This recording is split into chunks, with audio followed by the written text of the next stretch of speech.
अचानक अरुण को अपने गांव की याद आने लगी। दूर कहीं धुंधली सी तस्वीर उसके गांव की, उसका बचपन और खेतों में खेलते उसके दोस्त। ये सब रंगीन स्कॉटलैंड से ज़्यादा प्यारा और सुखद लग रहा था। जैसे लग रहा था कि वो कहीं खेल रहा हो। उसके चेहरे पे मुस्कान आ गई।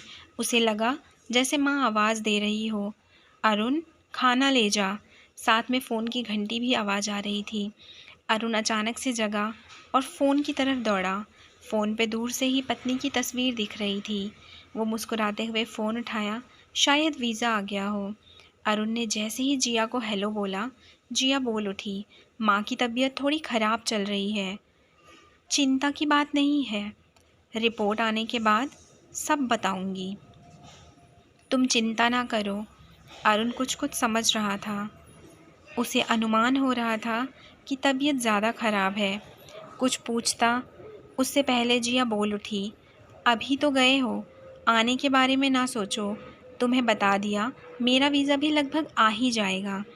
शायद जिया अपने सपने के बारे में भी सोच रही थी। मैं तुम्हें सब बताऊंगी, अब सो जाओ।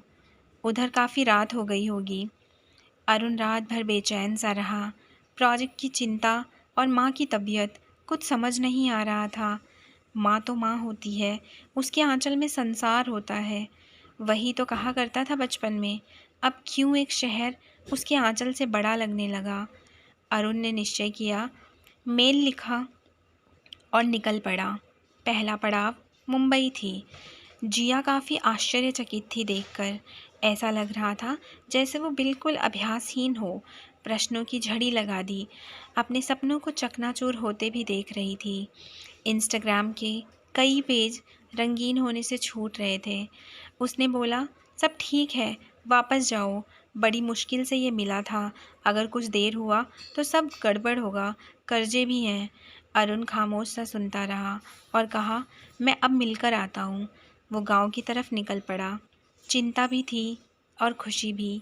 कई सालों के बाद माँ से मिलेगा। इसी सोच में वो गांव पहुँच गया और अभी अपने गेट पे पहुँचा ही था कि उसकी माँ दौड़ी चली आ रही थी। पता नहीं माँ को कैसे एहसास हो गया कि अरुण आने वाला है। कैसी तबीयत है? अरुण ने पूछा।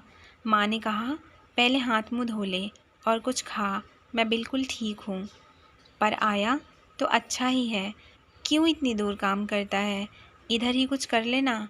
माँ के चेहरे पे एक अजब सा नूर था। वो काफ़ी खुश लग रही थी, जैसे दुनिया के सबसे स्वस्थ वो ही हों। अरुण ने खाना खाया, फिर माँ की रिपोर्ट देखी। वो चुप था। उनकी एक किडनी ही नहीं थी और दूसरी ख़राब हो चुकी थी। उसने जिया से पूछा तो उसने कहा वो बताने ही वाली थी। कंपनी से कोई आया था, संडे की टिकट दे गया है। अरुण ने ठीक कह के फ़ोन काटा। शाम से अरुण खोया था। माँ बगल में सो गई थी। उसने सोचा, सुबह डॉक्टर से सलाह लूँगा और सारी रिपोर्ट पढ़ना चाहा। वो उठा, उसने रिपोर्ट ली। रिपोर्ट के बगल में एक डायरी थी, वो नीचे गिरी। उस पे अरुण लिखा था। वो खुश हुआ। कितनी सारी बातें मिलेंगी। अरुण के जन्म और हर एक चैप्टर में नया सब्जेक्ट। अरुण की आंखों से अविरल आंसू छलक पड़े। अचानक माँ दर्द से कराह उठी और बेटे की आंखों में आंसू देख उठ बैठी और बोली, क्या हुआ मेरे लाल को? उसने माँ को गले लगाया और बोला, कल तू दिल्ली जा रही है। जिया को फ़ोन लगाया और बोला, कल हम दिल्ली आ रहे हैं, तुम डॉक्टर किरण से बात कर लो, माँ की किडनी बदलेंगे। किडनी कहाँ से लगाओगे? मैं दूंगा, अरुण ने कहा।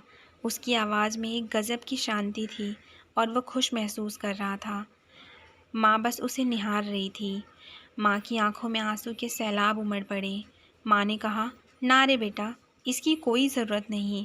और उसने अरुण को सीने से लगाया और काफ़ी देर तक गले लगाए रखा, जैसे उसे सारी दुनिया मिल गई हो। दोनों रोते रहे और अजीब सी खुशी महसूस करते रहे। अरुण ने कहा, चलो माँ को डायरी के बारे में बताते हैं।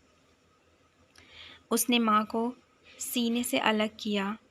ये क्या? माँ के आंसू थम चुके थे। बदन ठंडा पड़ चुका था और सांसें थम चुकी थी। सिर्फ होठों पे एक मुस्कान थी, जैसे उसने पूरी दुनिया पाली हो। अरुण बेजान सा बैठा था। जाते जाते एक और किडनी बचा गई, वो अरुण की। मैं अंकिता ऐसी ही कहानियाँ आपके लिए लेकर आती रहूँगी। आपके सपोर्ट के लिए धन्यवाद।